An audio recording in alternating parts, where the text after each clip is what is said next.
Well, despite years of international efforts, Afghanistan remains one of the most dangerous places in the world for women.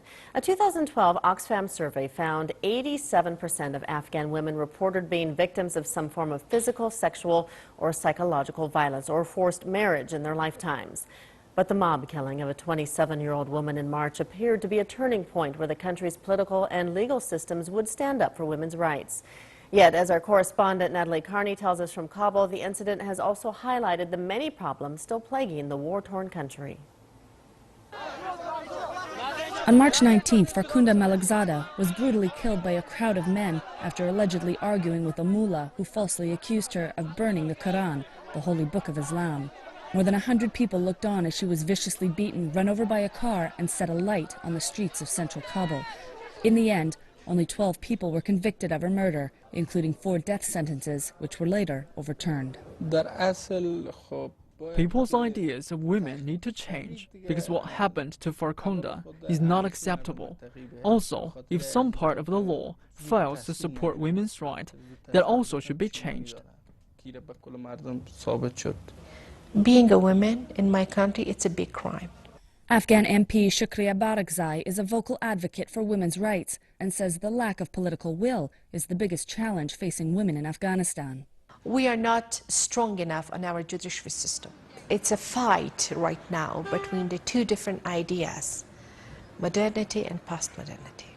Islamist, which is they like to keep people in the dark, unfortunately. They are the biggest enemy, their ideas and their thoughts. In 2009, Afghanistan enacted an unprecedented law on the eliminations of violence against women. However, conservative ideologies make it difficult to enforce. When friendly laws are not implementing for women as a friend, when the judges are not from same sex to be a female, it's very difficult, and particularly when the corruption is leading the court decision, from where women can have the source of money like a man. Afghanistan's constitution does allow for equal employment opportunities, but only 12.6% of Afghan women are literate, and suppressive cultural traditions also limit their options. Repressive views of women are not just a curse from the Taliban, but are deeply embedded in some segments of Afghan society, and efforts to change that are sometimes met with sharp resentment.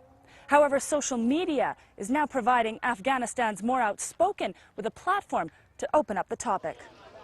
Farkhunda's case hit Facebook and Twitter in minutes, with activists pushing back.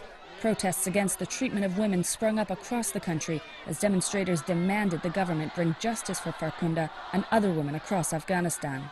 The new coalition government is trying to reflect a more inclusive role for women, placing 4 females into ministerial roles and making 2 provincial governors, yet their voices fail to carry much weight. If they don't care about the blood of Farkhunda, and if justice is not met, she won't be the last Farkhunda. There will be worse cases still. From the time of the Taliban, women in Afghanistan have emerged out of obscurity and embraced change.